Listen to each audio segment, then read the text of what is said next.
Well, here it is, a beautiful and quiet Monday morning as my kids are in summer school. And I just finished doing 8,000 steps. I have 2,000 more to do today. So I'm a sweaty hot mess. But I have something on my mind. Sergio and I were talking about it this morning. And, I don't know how many people will receive this. So I will say this is applicable to my Giovanni, may be applicable to some of you all and your children, but some people may find it not applicable or may take offense. I don't know. So here goes. When we started out with Giovanni, Sergio thought that Giovanni was going to be perfectly fine. Everything was fine. He was a normal boy. He was just a little bit small. He had suffered in utero due to drug abuse, okay?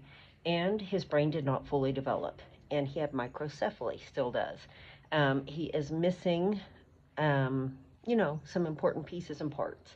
Some are underdeveloped, and that's just the way it is. So, you have the two hemispheres of the brain, and then you have the top piece that connects the two hemispheres of the brain.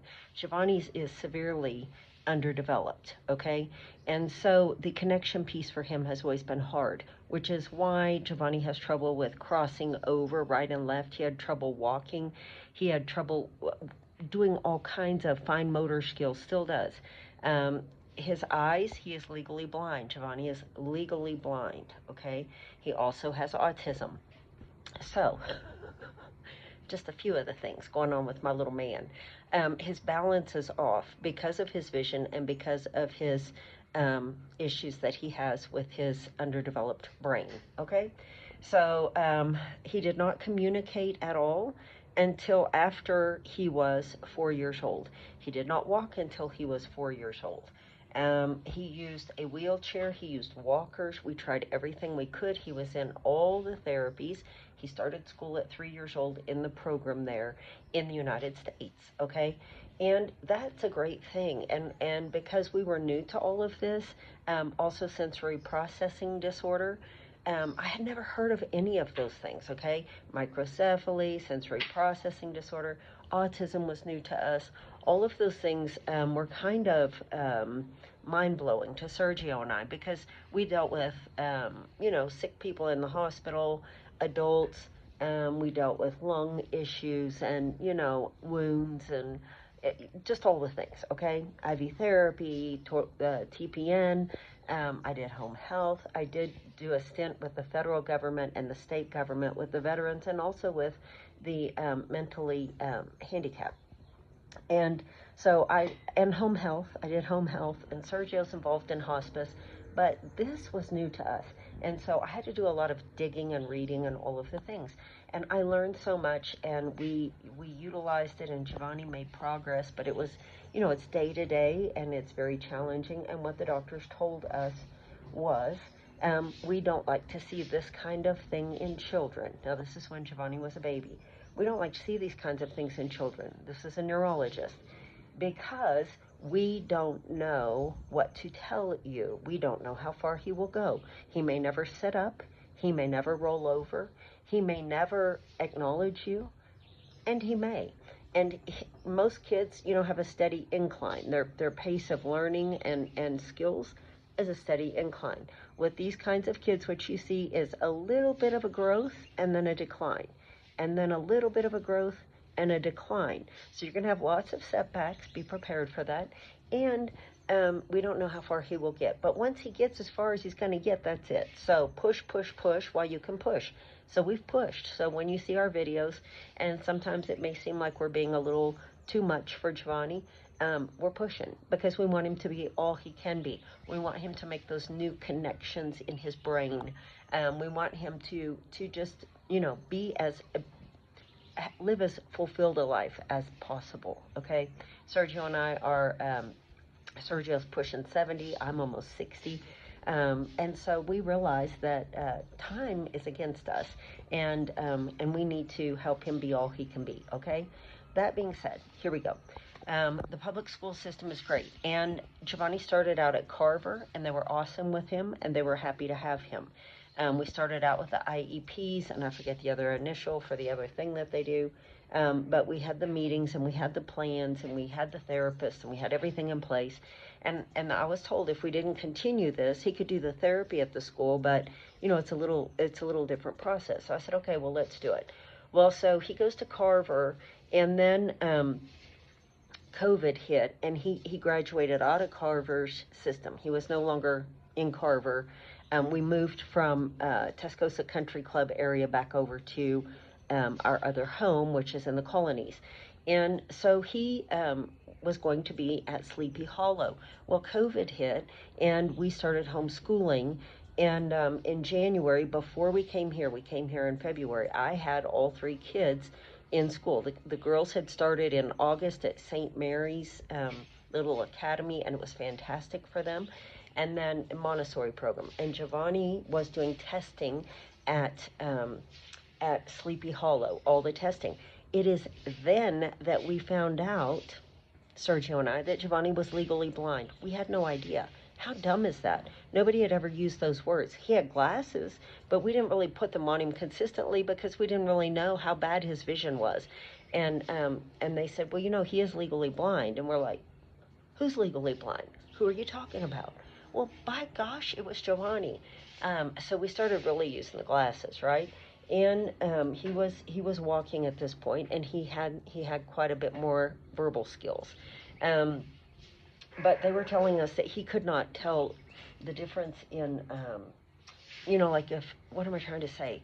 I can't think of the word.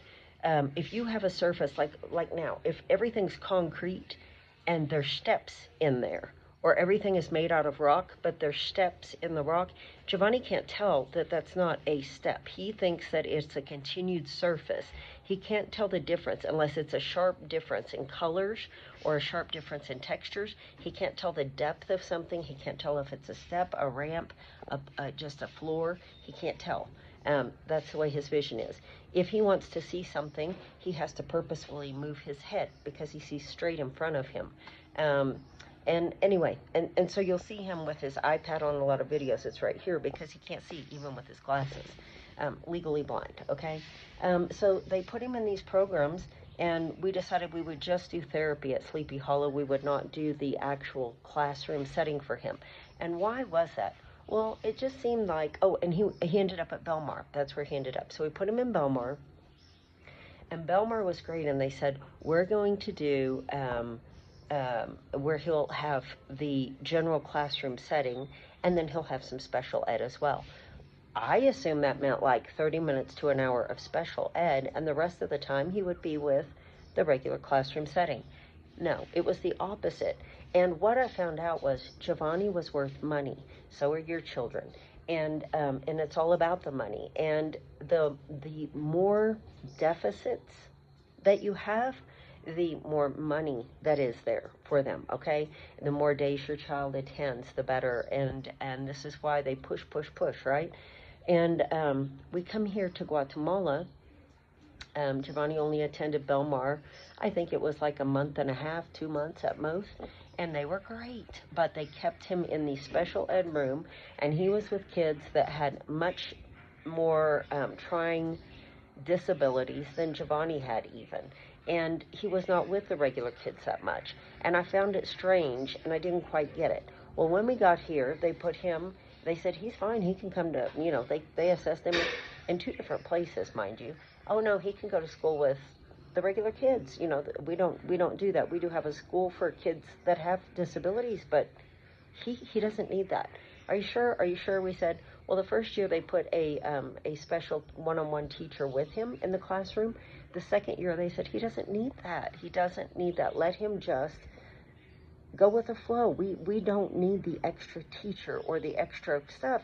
He needs to fit in with these kids. And let me tell you the progress that we've seen.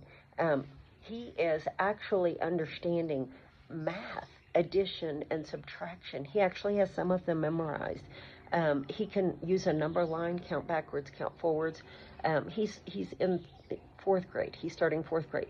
He does not have multiplication and division down yet. Those concepts are a little bit above where he is. He's more on the level with his sisters. And so when I homeschool him, which we do every day, he is in the same grade level with his sisters, which they are entering second grade. So Giovanni's entering second grade for me. So yes, he's a little behind for me. Here, he's up with his classmates, and they expect him to walk down the street with them, go to physical education with them, play soccer with them. He can shoot baskets. Giovanni can make baskets with a basketball. Freaks me out, you know, like, who thought he would do that? He dances when they do Zumba. He loves it. I used to be told it's overstimulating. The music's overstimulating. Everything is too much for Giovanni. We treated Giovanni with kid gloves, even though we were pushing him, and we don't do that here. And I don't believe in that anymore. I think special ed is great and has its place. I really do, for some. But for the greater majority of the kids that are actually in there, I think that treating them with kid gloves or kind of adding some extra, I don't want to call it extra disabilities because that's not fair, but making more of the disabilities than you should make of them for a financial gain is just terrible. And it's doing a disservice to these kids. And mom and dad are not always going to be there. And these kids need to be pushed, and they need to fit in, and they need to understand how to function in society with everybody else. Giovanni does not get special treatment. Giovanni sits at a table in a restaurant. He knows how to behave. If he doesn't, there's repercussions for that, and he understands that. And Giovanni does not sit on his iPad all day. He gets it at 6 o'clock. They go to bed at 7:30. An hour and a half of tablet time at most, a day. He's expected to get out and play, jump on the trampoline, and he knows, go exercise. You go get your exercise. Do we have times where he screams because he can't handle it? Yeah. Do we have times where he is stimulating by hand movement, mouth movement, shaking his head, doing his eyes? Yes. I mean, that's part of who Giovanni is. But as Giovanni grows, he's got to fit into society. Yeah? And I'm doing him a disservice by putting him in special this and special that. And I realize it now. I realize how much more Giovanni can do because we picked a system in which they don't recognize his disability. And they say he is just like everybody else. And he's going to do what everybody else does. And he does. So I just wanted to say, for all you parents that are in the system in the States, kind of sit back and look and rethink. And remember, you're not always going to be there. You're not always going to be there for your kid. You know, they're going to have to figure it out. They're going to have to fit in. And the best thing you can do for them is to push while you can and support them as best you can, but let them fall. Let them fall. Let them have challenges. Let them fail. And celebrate when they do great things. But also be there, help them get back up. Don't pick them up. Help them get back up. You know, when Giovanni falls in the street, we leave him. And we tell him, get up. You have to get up. We don't run over and baby him, and he falls a lot. Get up. You have to do this. You have to get up. You cannot lay in the street. Someone will run over you. Get up. Okay? We're tough on him. And you got to be tough. Anyway, that's my 2 cents worth today. I'm going to include in here, this is 13 minutes long, I'm going to include some videos of my success with Giovanni, that his success, not mine, his success and what he's doing, and I'm pretty impressed with this kid. Look at you go, Giovanni. Good job, do what he does.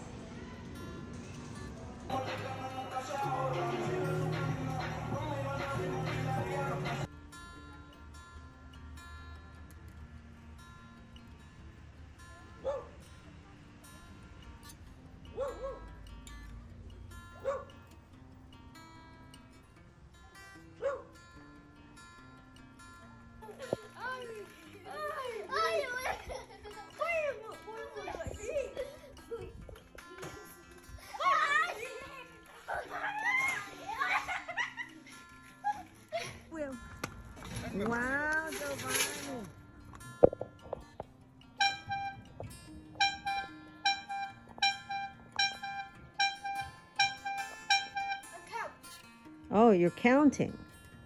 How many was that?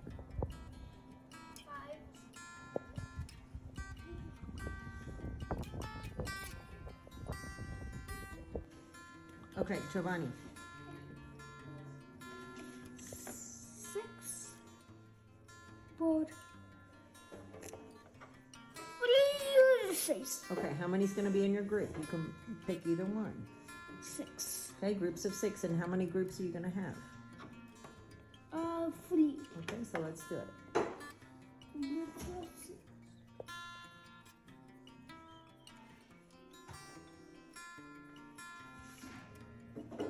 Okay, count how many's in your group. 1, 2, 3, 4, 5. Take this away. Start again. You need groups of 6. Yeah, Mom. Yeah, that's pretty good, Giovanni. Wow, that's a good picture. 1. It's 4 plus 3. What's that equal? 4, 5, 6, 7. Okay, write your answer in this. What's activities? Anything special that we're doing today? Okay, do the next one. Am I doing good? You're doing good. Pick another one. Now let's do this one. Okay, 2, 1 plus 1 is 2. very good, Giovanni. Keep going. You're doing awesome. Pork. Pork. Pork, very good. Read the next one. Read the next one. 4. Okay. Ready to do the next one? Not yet, Mom. Let's do this one. Yeah, I know that one. Okay, what time does that one say? It's not to the 10 yet. So it's 11:45. 11. Okay, look at it again. It's not to the what? It's not to the 11. So what time is it?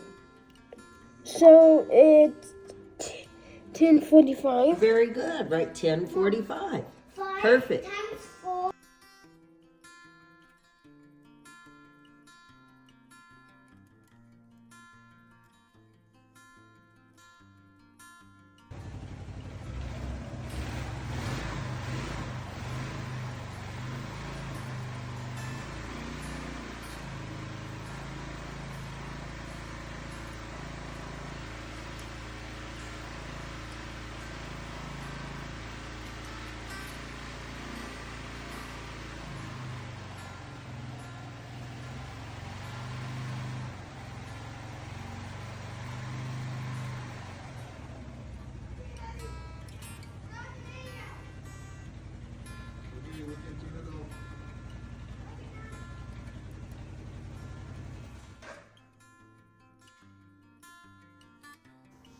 Well, as you can see, variety is the spice of life, and Giovanni has a great, full life. And how is that possible when the doctors didn't think it would happen, when nobody could see that? It's because Giovanni's determined, lots of prayer, and lots of never giving up on his part, the teacher's part, the parents' part, and him being treated as just another kid, yeah? Anyway, that's my 2 cents worth on this topic, friends. Have a great night. See you on the next video.